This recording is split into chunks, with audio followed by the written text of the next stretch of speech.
Hello welcome friends guys, हमारे पास एक comment box में प्रश्न आया था और कमेंट में लिखा हुआ था, सर मैं अच्छा तो स्कूल में पढ़ाता हूँ लेकिन बच्चे नहीं समझते हैं और बच्चे बैड बिहेवियर करते हैं।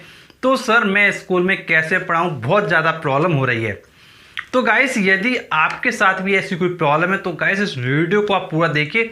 इस वीडियो में आपको बताने वाला हूँ कि एक स्कूल में यदि कुछ ऐसी एक्टिविटी हो रही है जिससे आप परेशान हो रहे हैं, बच्चों का बिहेवियर सही नहीं है, या क्लास आपकी ऐसी है जो जहाँ बहुत ज़्यादा ऊधम होता है, बहुत ज़्यादा बच्चे के नॉइस करते हैं और आप परेशान हो चुके हैं, तो गाइस इस वीडियो को पूरा देखिए, आपकी पूरी हेल्प हो जाएगी।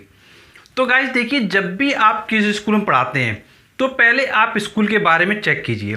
कहने का मतलब है, जैसे मान लीजिए आपने कोई स्कूल में पढ़ाना शुरू कर दिया, अब उसके बारे में देखिए क्या चेक करना है। पहले आपको ये चेक करना है कि वो स्कूल क्या है, टॉप स्कूल में आता है या फिर वो क्या है, एक नॉर्मल स्कूल है। अब गाइस ये चेक होता है आपके रिजल्ट से कि रिजल्ट स्कूल का कैसा जा रहा है। अब गाइस देखिए, ऐसा भी होता है कि जहाँ रिजल्ट बहुत अच्छा जाता है वो आपके टॉप स्कूल्स में आते हैं, जहाँ रिजल्ट एवरेज जाता है वो आपका नॉर्मल स्कूल में आता है।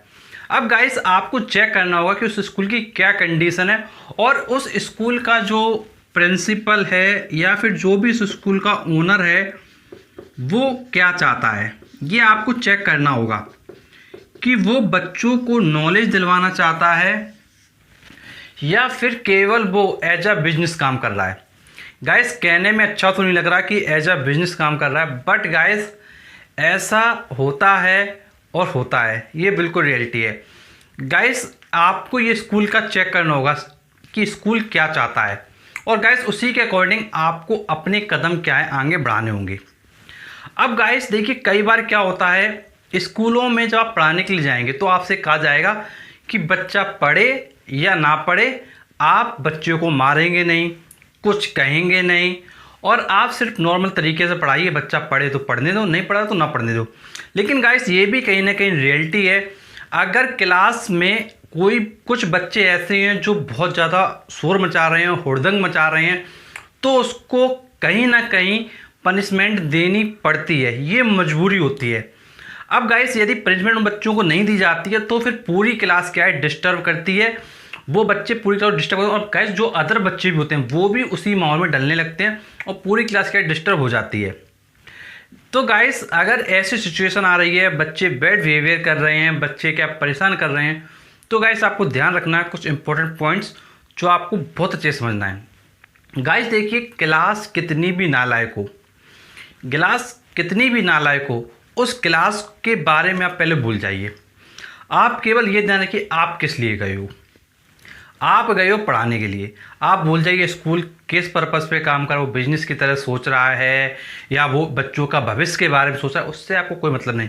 केवल आपकी जो ड्यूटी है वो आप सही तरीके से कीजिए। आप गए हो पढ़ाने के लिए तो बस पढ़ाना आपको काफ़ी अच्छे से है। अब देखिए होता क्या है, जैसे जब आप क्लास में जाते हो और जब आप पढ़ाना है तो आप हमेशा क्लास में देखिए, कुछ इंपॉर्टेंट पॉइंट यहाँ बता रहा हूँ, उनको आप बहुत अच्छे ध्यान रखिएगा।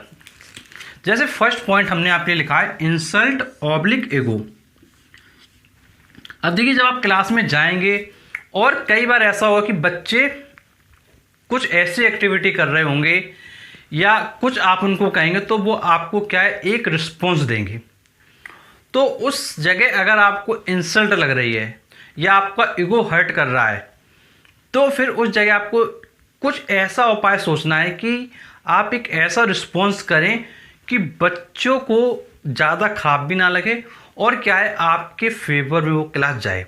अब गाइस ये सिचुएशन आपकी क्लास में पता चलेगा कि क्लास में आपसे किस टाइप का तर्क वितर्क किया जा रहा है, क्या आर्ग्यूमेंट किया जा रहा है, क्या कहा जा रहा है, तो ये उस क्लास में पता चलेगा। गाइस कई बार सिचुएशन बहुत ख़राब हो जाती है क्लासों में और गाइस कुछ ऐसे तर्क वितर्क आपको मिलेंगे जो आप सुनना आपको बहुत ख़राब लगेगा। लेकिन गाइस आपको अपना ईगो हर्ट नहीं करना है, आपको करना क्या है वो अभी मैं आगे बताने वाला हूँ। गाइस ऐसा होगा क्लास में कई बार बच्चे नहीं पढ़ना चाहेंगे, कुछ बच्चे हुड़दंग काटेंगे, ये सब चीज़ें होती रहती हैं। और गाइस स्कूल में अगर स्कूल अच्छा है तब तो ये चीज़ें बहुत कम होती हैं, ना के बराबर। और गाइस अगर स्कूल नॉर्मल है तो गाइस ये चीज़ें होती हैं। और गाइस स्कूल अगर लोअर नॉर्मल है तो फिर बहुत ज़्यादा ये सब चीज़ें होती हैं, तो ये चीज़ आपको समझना होगा। अब गाइस इसके बाद देखिए, जब भी आप क्लास में पढ़ाते हैं तो एक बात बस ये सबसे बड़ा पॉइंट है, क्लास में जब भी आप जाएं तो आपकी जो वॉइस है उसमें लाउडनेस होनी चाहिए। मतलब जो आप बोल रहे हैं वो आपको थोड़ा तेज़ तेज़ बोलना है। मतलब मान लीजिए आप क्लास में एंटर किया तो आप खुल के बोलिए, बिल्कुल first class, good morning class, आज हम इस टॉपिक को पढ़ेंगे। आप बिल्कुल बिना हिचकिचाए अपना जो आवाज़ का वॉइस है, जो आपकी वॉइस है वो बिल्कुल लॉक्ड होनी चाहिए।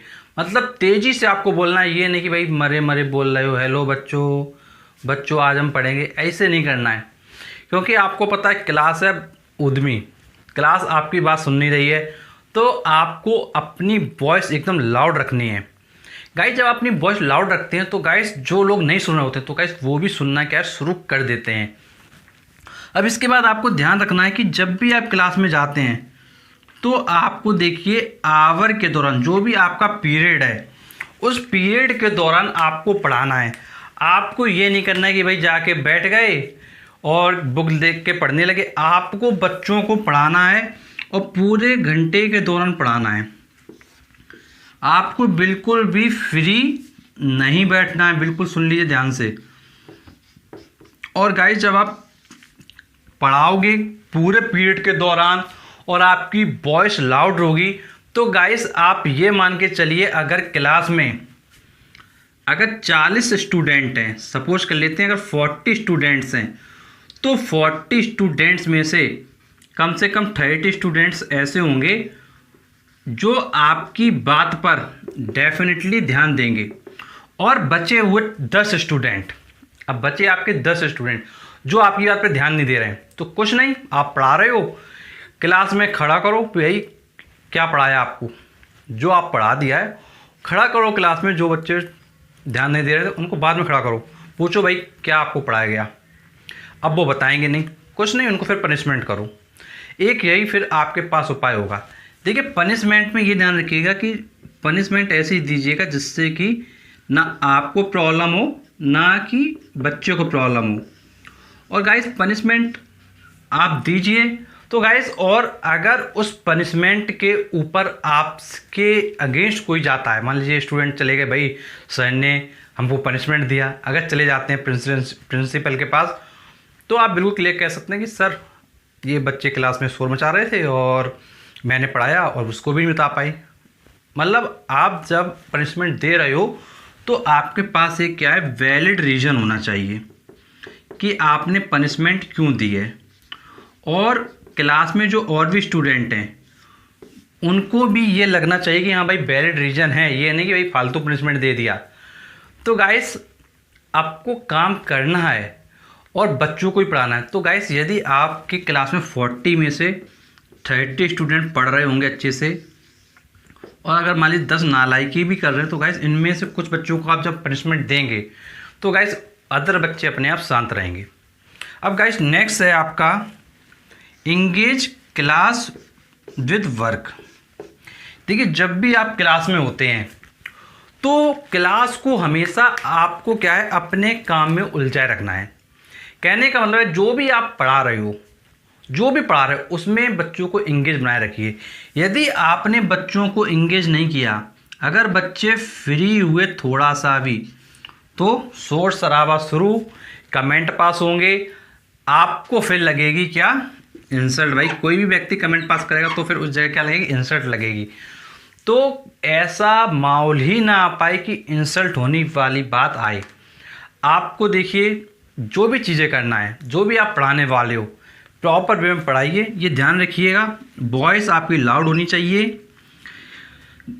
पूरे पीरियड के दौरान आप पढ़ाओगे और क्लास को वर्क में पूरा इंगेज रखोगे।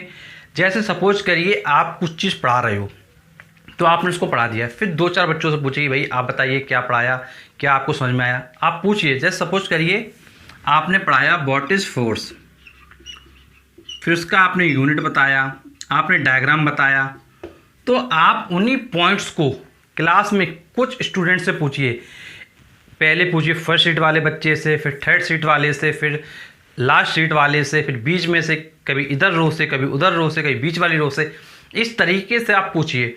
तो इससे होगा ये कि मतलब जो और बच्चे होंगे जब पूछा जाएगा तो और बच्चे ये ध्यान रखेंगे, अरे कहीं सर हमसे ना पूछ लें या मैम हमसे ना पूछ लें। तो गाइस जब ऐसा होगा तो फिर बच्चे क्या कंसंट्रेट करने लगेंगे, और गाइस जब कंसंट्रेट करने लगेंगे तो आपकी क्लास ऑटोमेटिक अच्छी चलती रहेगी।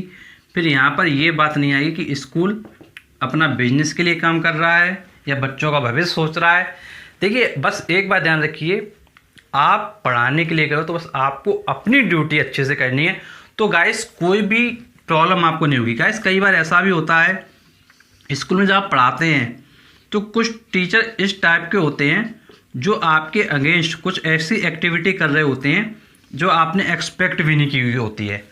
तो गाइस उनको रिस्पॉन्स अगर आप करने की सोचेंगे तो कहीं ना कहीं आपके साथ प्रॉब्लम हो लगेगी। तो आपको क्या करना है, सिर्फ आप गए हैं टीचिंग करने के लिए, तो बस आपको अपनी टीचिंग पर फोकस करना है। और गाइस टीचिंग पर अगर आप फोकस करेंगे तो गाइस कोई भी आपका कुछ भी नहीं बिगाड़ सकता, ना गाइस स्टूडेंट परेशान करेंगे और ना ही आपको टीचर परेशान कर पाएंगे। क्योंकि गाइस जब आप बच्चों को पढ़ा रहे होंगे तो ऑब्वियसली बात, जिन बच्चों को आप पढ़ाएंगे, जो भी चिल्ड्रन होंगे गाइस उनको समझ में आ रहा होगा, ऑब्वियस सी बात है। और वही बच्चे आपके बारे में कहेंगे कि सर अच्छा पढ़ाते हैं। तो गाइस यही कुछ तरीके हैं जहाँ से आप एक स्कूल में अच्छा पढ़ा सकते हो और परेशानियों से बच सकते हो। गाइस यदि कोई आपकी प्रॉब्लम है तो नीचे कमेंट बॉक्स में कमेंट करके पूछ सकते हैं।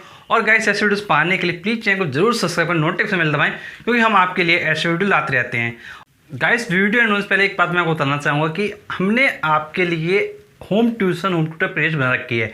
इस प्लेलिस्ट में टीचिंग कैसे करना है, कैसे आपको पढ़ाना है, डेमो कैसे देना है, गाइस ये सभी टॉपिक्स पर वीडियो अपलोड किए हैं। और गाइस सभी के सभी वीडियो देखना आपके लिए क्या है, बहुत ज़्यादा ज़रूरी है। बिकॉज गाइस इन वीडियोस को देख के आप समझ पाएंगे कि वास्तव में एक प्राइवेट स्कूल में आपको कैसे टीचिंग करना है। और गाइस जो भी आपकी प्रॉब्लम्स है वो आप कमेंट बॉक्स में पूछ सकते हैं। और गाइस चैनल को जरूर सब्सक्राइब करके रख लीजिएगा, हम आपके लिए वीडियो लाते रहेंगे। चलिए मिलते हैं आपसे नेक्स्ट वीडियो में, तब तक के लिए शुक्रिया।